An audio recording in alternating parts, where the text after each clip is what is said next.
Friends, ഇന്ന് ഞാനിവിടെ ഉണ്ടാക്കാൻ പോകുന്നത് അടപ്രഥമനാണ്. അതിനായിട്ട് 1 കപ്പ് അടയാണ് ഞാൻ എടുത്തിരിക്കുന്നത്. 1 കപ്പ് അടയ്ക്ക് 2 കപ്പ് തിക്ക് തേങ്ങാപ്പാലും 2 കപ്പ് രണ്ടാം പാലും ഞാൻ എടുത്തിട്ടുണ്ട്. 400 ഗ്രാം ശർക്കര ഞാൻ എടുത്തിരിക്കുന്നത്. ഇനി നമുക്കത് എങ്ങനെയാണ് ഉണ്ടാക്കുന്നതെന്ന് നോക്കാം. ഞാൻ 1 കവർ അടയാണ് എടുത്തിരിക്കുന്നത്.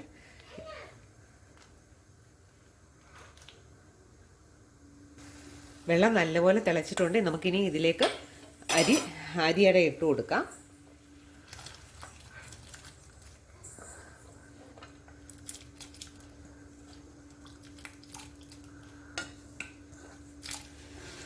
ഇതിനി നല്ലപോലെ കിടന്ന് വേവട്ടെ.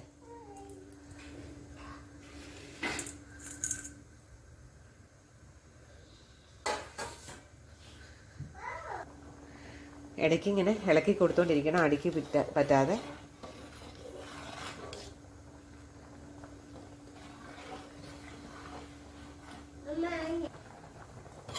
അട നല്ലപോലെ വേവണം. വെന്തില്ലെങ്കിൽ ഇത് ശർക്കര ഇട്ട് കഴിയുമ്പോൾ വീണ്ടും ഒരു കട്ടിയാകും. അതുകൊണ്ട് നല്ലപോലെ വെന്തോട്ടെ. വെന്ത് കഴിയുമ്പോൾ നല്ല തണുത്ത വെള്ളത്തിലോട്ടാണ് അട ഊറ്റി ഇടേണ്ടത്. ഒട്ടിപ്പിടിക്കാതിരിക്കാനാണ് അങ്ങനെ ചെയ്യേണ്ടത്. അതുകൊണ്ട് വെള്ളം റെഡിയാക്കി വെച്ചിരിക്കണം.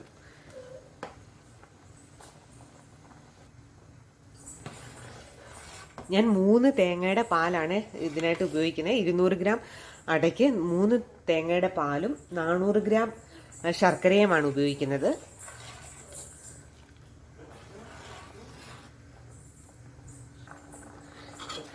അട നല്ലപോലെ വെന്തിട്ടുണ്ട്.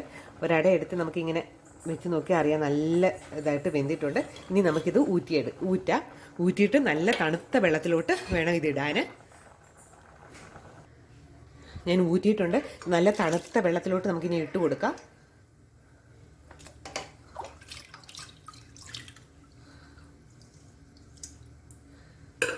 ഞാൻ ഫ്രിഡ്ജിൽ വെച്ചിട്ട് തണുപ്പിച്ച വെള്ളമാണ്.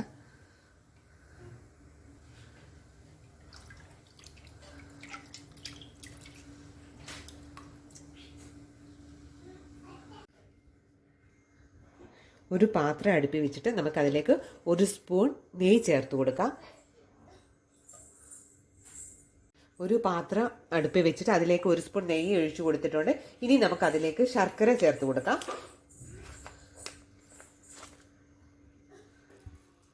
അതിലേക്ക് ഞാൻ ശർക്കര ഇട്ട് കൊടുത്തിട്ടുണ്ട്. ഏകദേശം 400 ഗ്രാം മുതൽ 500 ഗ്രാം വരെ ശർക്കര ആവശ്യമായി വരും. ഞാനിപ്പോൾ 400 ഗ്രാമേ ചേർത്തിട്ടുള്ളൂ.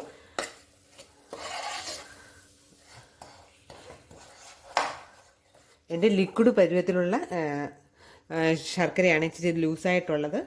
ഇനി ഇതിലേക്ക് ഞാൻ ഒരല്പം വെള്ളം ചേർത്ത് കൊടുക്കുകയാണ്.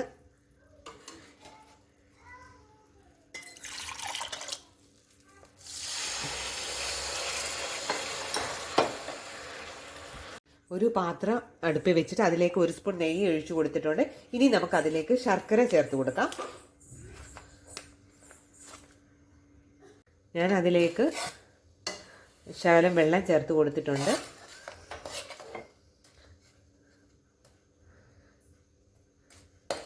ഇതിനകത്ത് കല്ലും ഒന്നും ഇല്ലാത്ത ശർക്കരയാണ്. കല്ലുള്ള ശർക്കരയാണെങ്കിൽ ലിക്വിഡാക്കിയിട്ട് ഒന്ന് അരിപ്പ വെച്ച് അരിച്ചെടുക്കുക.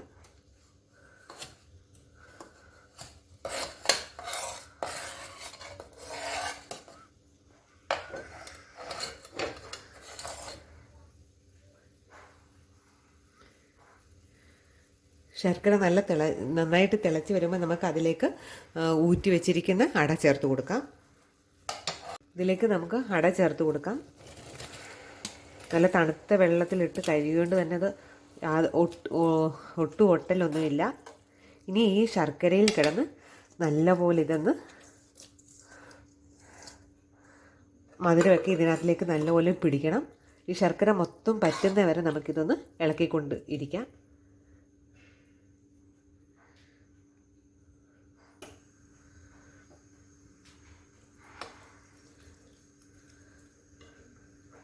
എല്ലാം പറ്റി നല്ല ഇതായിട്ടുണ്ട്. ഇനി ഇതിലേക്ക് നമുക്ക് 1/2 സ്പൂൺ നെയ്യും കൂടെ ചേർത്ത് കൊടുക്കാം.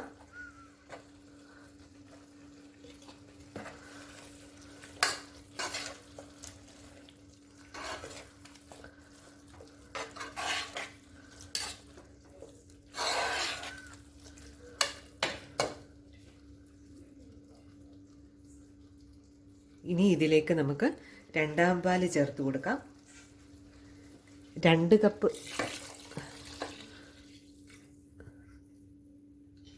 പാലുണ്ടിത്.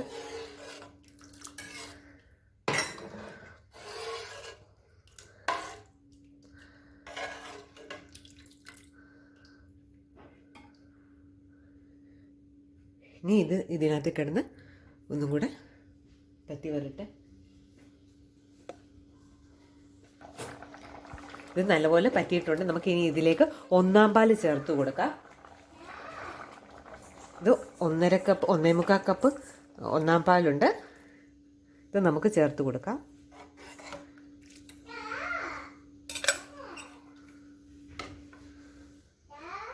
ഈ സമയത്ത് നമുക്കിതിലേക്ക് ചുക്കുപൊടി ഏലക്കാപ്പൊടിയും ചേർത്ത് കൊടുക്കാം.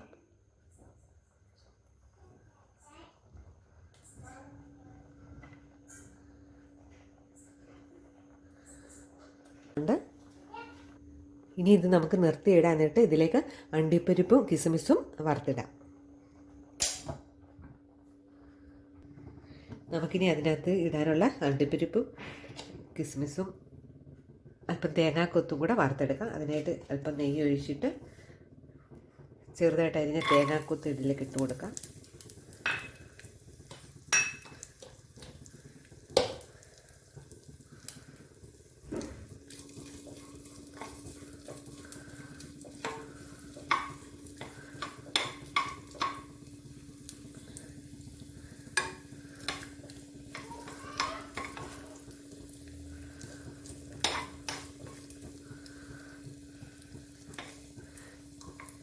തേങ്ങാക്കൊത്ത് ചെറിയ ബ്രൗൺ കളറാകുമ്പോൾ അതിലേക്ക് അണ്ടിപ്പരിപ്പ് ഇട്ട് കൊടുക്കാം.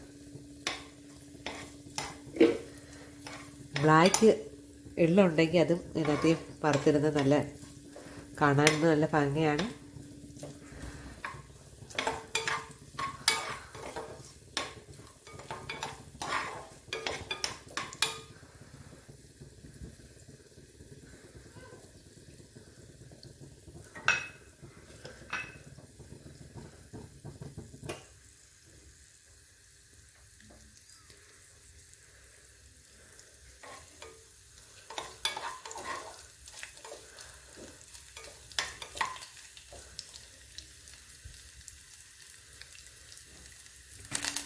തേങ്ങാക്കൊത്ത് നല്ലപോലെ മൂത്തിട്ടുണ്ട്. നമുക്കിനി ഇതിലേക്ക് അണ്ടിപ്പരിപ്പ് ഇട്ട് കൊടുക്കാം. ഇനി ഇതിലേക്ക് നമുക്ക് കിസ്മിസ് ചേർത്ത് കൊടുക്കാം.